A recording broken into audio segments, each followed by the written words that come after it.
Hey guys, today we're looking at the Sound Blaster Live PCI sound card. It is really the Windows 98 sound card from Creative, moving from the ISA bus to the new PCI interface.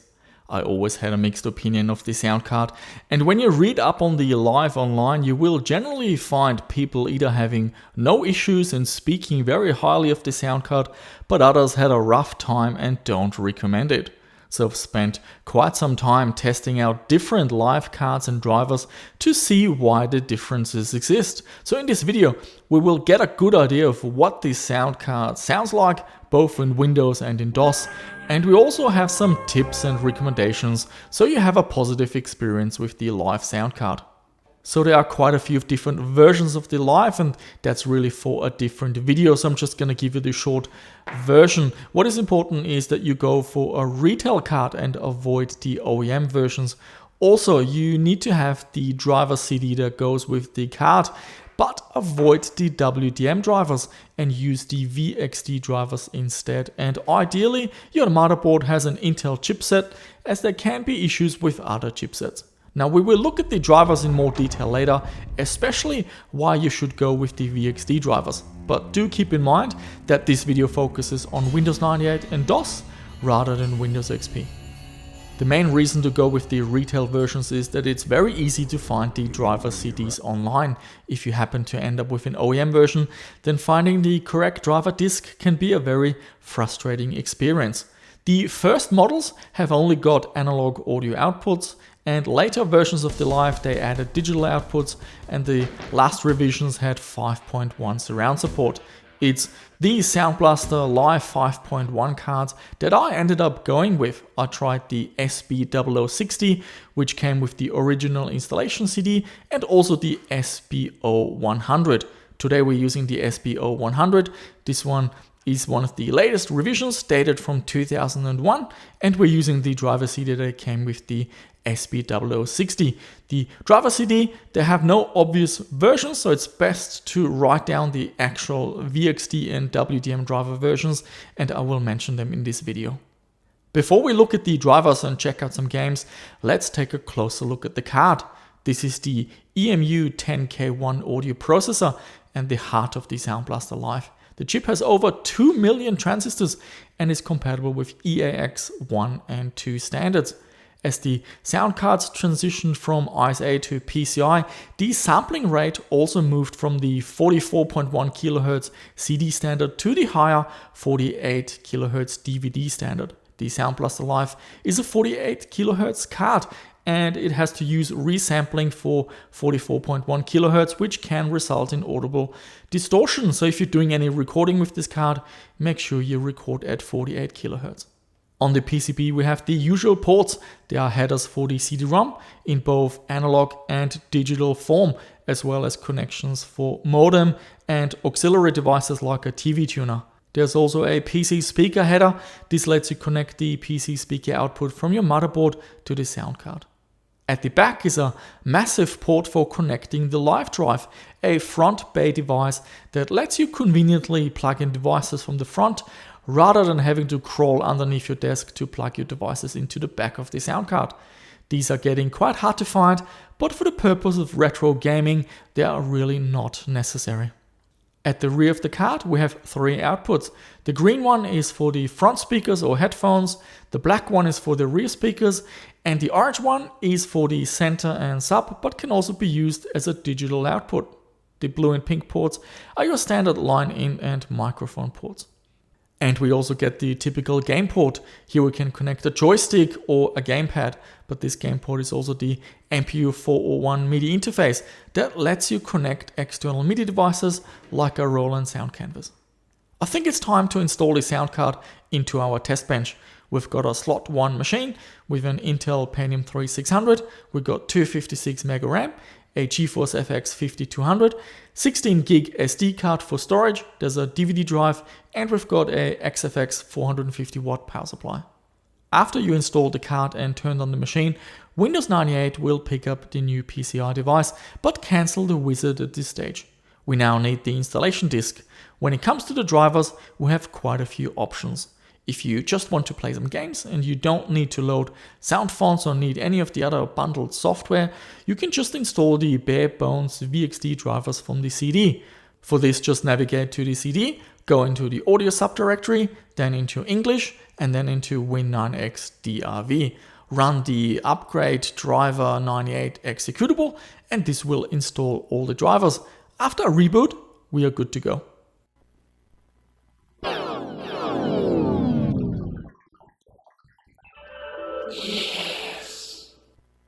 At this point, I perform a few minor tweaks. For example, I set the resampling quality to high, and I also tweak the audio mixer for low noise, basically muting any inputs that we don't need. We will cover the DOS drivers later. I put together some standalone drivers that we're going to use, but these bare bones drivers, they do come with DOS support from within Windows. Just open a command prompt and you will have a Sound Blaster 16 at address 220, interrupt 5, low DMA 1, high DMA 5, and MIDI port on 330. If you like listening to MIDI files, one of the highlights of the Sound Blaster Live is that you can load standard sound fonts in the SF2 format. It will use the system RAM for this, and I believe it can take sound font files up to about half of your system memory. To be able to do that, we need the audio headquarter application, and that means going through the standard installation of the CD. Just inserting the CD should launch this installation, but if you have this turned off like I do, just go into the ctrun subdirectory and run the ctrun executable. You will get a screen letting you choose what you like to install. There's a lot of bloatware on the disk, and really the only thing we need is the audio headquarter. Now please do not tick the box for the DOS drivers. They can mess with your system, and we will be using better standalone drivers for DOS. Unfortunately, this driver CD will install the WDM drivers. In general, for Windows 98 and gaming, you want to use the VXD drivers. There are two reasons for this. Firstly is the performance. Here we are looking at some benchmark results of this machine, and even with the fairly fast Pentium 3 600, we can see that the VXD drivers are faster. The other issue is that the WDM drivers can break compatibility with games. Here's an example in Need for Speed High Stakes. Just wait for the part when we are driving through a tunnel. That doesn't sound good at all. So what we need to do, and this is the same process for newer cards like the Audigy or Audigy 2. Once the installation CD is done with the installation process, just go back to that same folder we used right at the beginning to install the bare bones VXD drivers from the Win9x driver directory. This will reinstall the VXD drivers again, but you will have all the other software we installed, the audio headquarter and whatever else you selected. Also a tip, if the installation appears to be stuck, just give it a minute or two. I've had this several times with the installation appearing to be frozen, but after a while it will continue, so don't be too quick to restart your machine. Okay, I think it's time to listen to what the sound card sounds like. As mentioned before, you can load a sound font in the SF2 format. By default, it comes with a 4 MB sound font, and one-stop MIDI file sounds quite nice. Again, in this video, you can find longer recordings at the end of the video. There are time markers down below in the description. This way we can cover everything, and there's a lot to cover in the usual amount of time. But if you want to listen to games in more detail, you can do that. Let's check out a few games. Quake 3 is first, and it won't let us enable A3D, and this really isn't a surprise. Creative promoted the competing EAX technology and actually ended up taking over Unreal and killing off A3D altogether.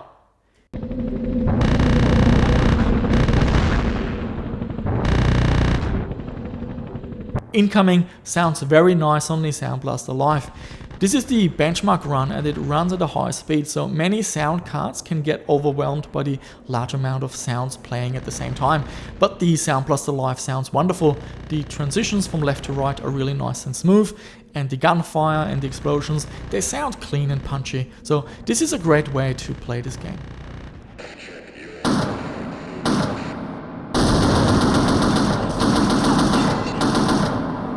Half-Life has an option for EAX, and it works great out of the box.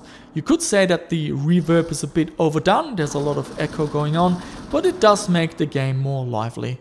Positional audio over headphones wasn't that great though, so if you're looking for that wall hack type 3D audio over headphones, the Live isn't as good as a Real Vortex 2 for example. But if you're playing with speakers, then you should be very happy with how Half-Life sounds on this card.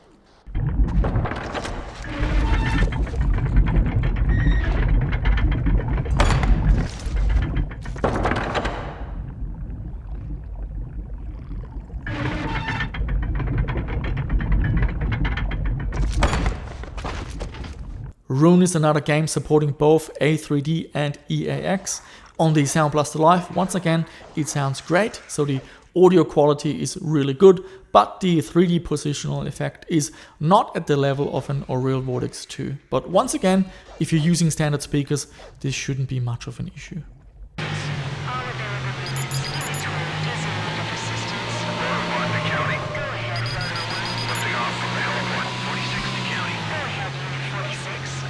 And let's have a look at another game. Here we have Need for Speed High Stakes, a good showcase for EAX and a good test, as many sound cards do all sorts of weird things in this game. How does it sound?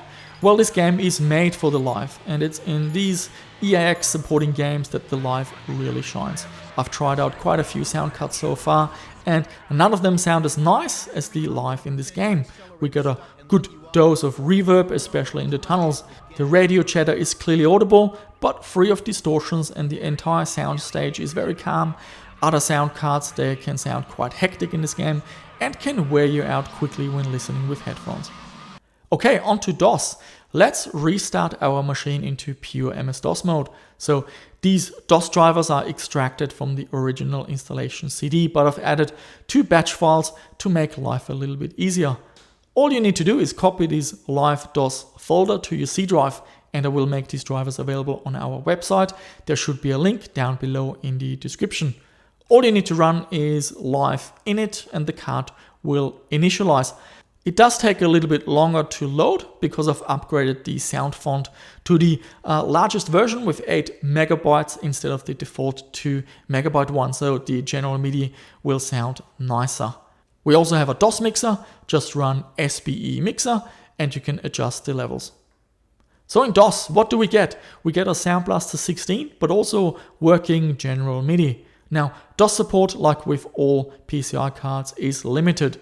Firstly, the driver requires EMS memory, but general compatibility is surprisingly good. For example, Descent, Prince of Persia, Doom, Lemmings, Monkey Island 2, Duke Nukem 3D, Wolfenstein 3D and Raptor, they all worked just fine. The quality of the FM chip is quite average. To demonstrate this, we have slightly longer recordings of Lemmings and Monkey Island at the end of the video. The 8 megabyte sound font is a nice upgrade over FM. In the game, just select General MIDI and address 330 and you're good to go. The joystick port also works under Real DOS. I tried it in the game Descent and it worked without any issues. Turning off the processor cache to run Wing Commander, that didn't work. The Sound Blaster emulation runs in software and the game comes to a crawl when you're trying to run it. Other PCI cards have hardware Sound Blaster support, so this is something to keep in mind. Okay guys, I think it's time to wrap up this video. So for a very long time I wasn't much of a fan of the Sound Blaster Live. I always had some issue and I'm glad that doing this review forced me to properly revisit this card. The combination of card you have, the driver you're using and the motherboard you have in your computer can give you either a very positive or a very negative experience. In short, you want to have a retail card, use the VXD drivers and have an Intel chipset based motherboard. Now with all these requirements in place, this is a really good Windows 98 and DOS PCI sound card. For EAX games, this is as good as it gets. The bottom line is, if your game supports EAX and you want to use it, there's just no way around a creative sound card. Now A3D supporting games on the other hand, here the Real Vortex 2 is the clear winner, especially if you play with headphones and want that 3D positional effect. If you're playing with speakers, I believe that both cards will give you a good experience.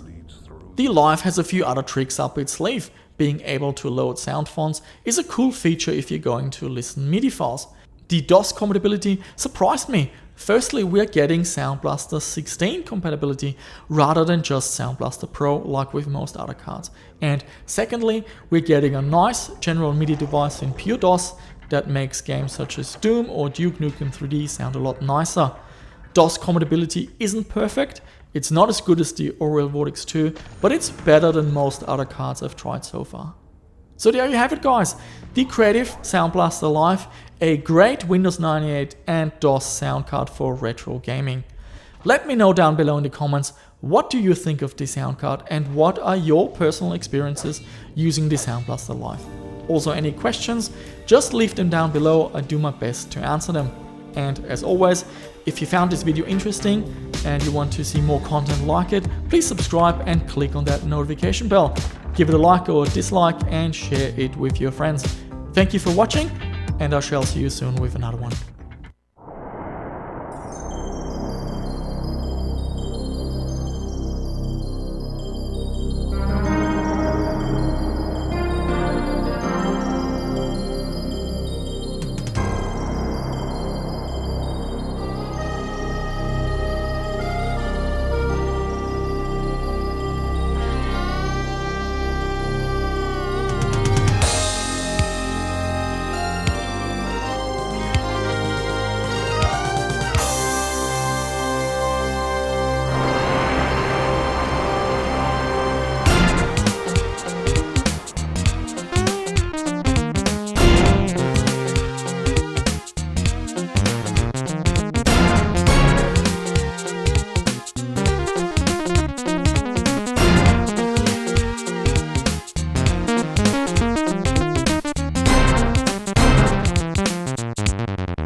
UAV Mark IV protective system for use in hazardous environment conditions.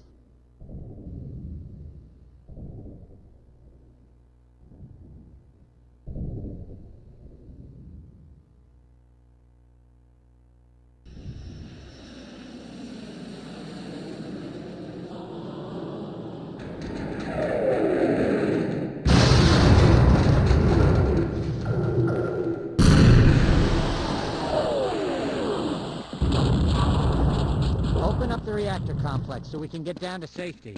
I'm sorry, but those doors will not open until we send the all clear. So send it already.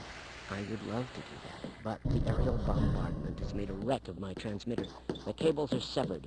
We have to aim it by hand, and I'm getting high radiation levels in the transmitter dome. Nobody but a fool would go in there. What about this guy? Yes, you could survive in that suit of yours. Very well. I will lower security on the satellite access elevator, and you can go up into the dome. I'll try to help you over the intercom.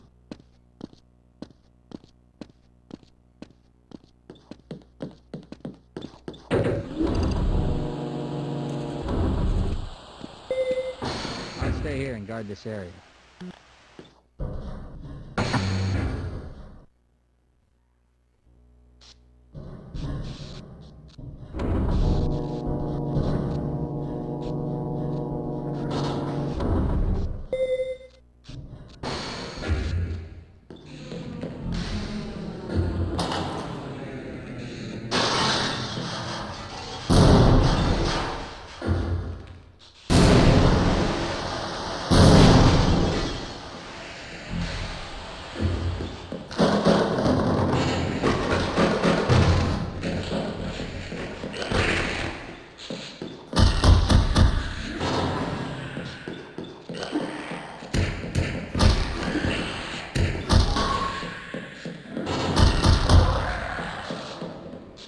Bet you're glad I got this old siren running, huh?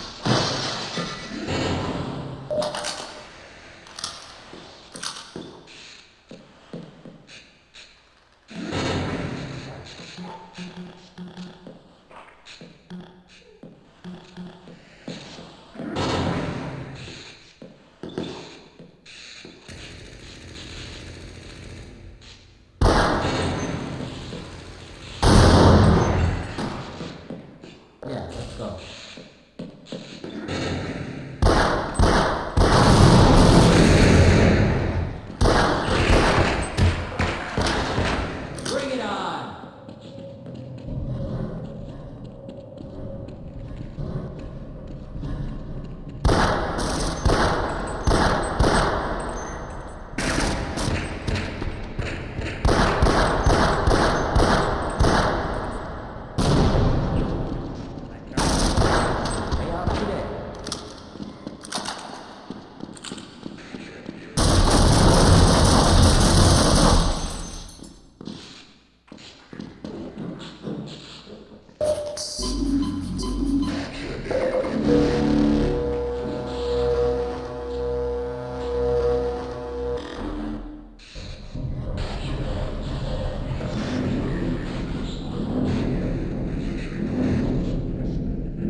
3, 2, 1, go!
I'm gonna pretend your accelerator's stuck and let you off with a warning, but don't try it again.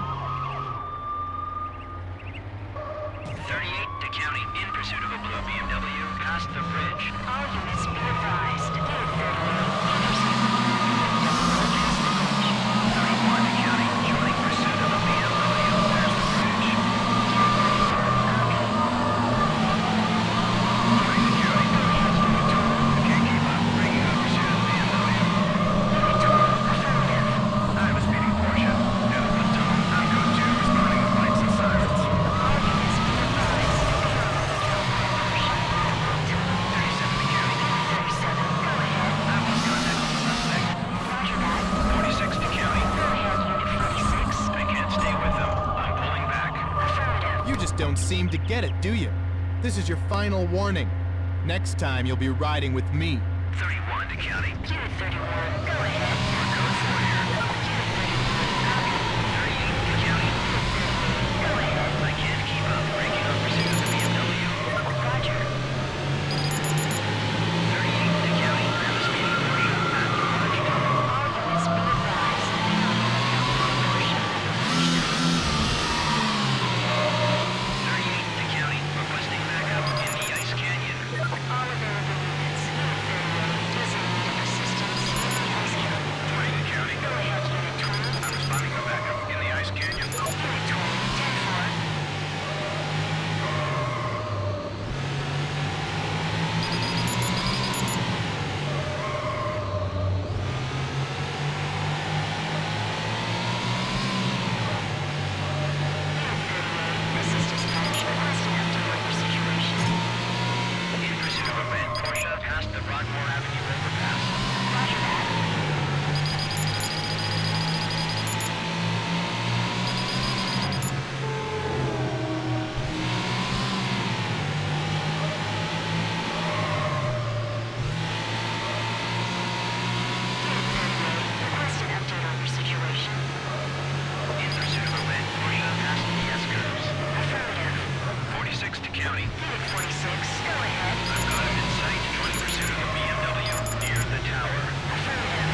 vengeance leads through this, the boundaries of...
Heed me, Ragnar.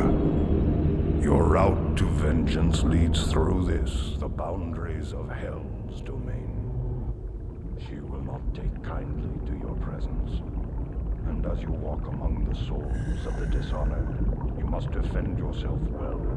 A moment's weakness, and you will never again walk the sudden paths.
Dang, those alien bastards are gonna pay for shooting up my ride.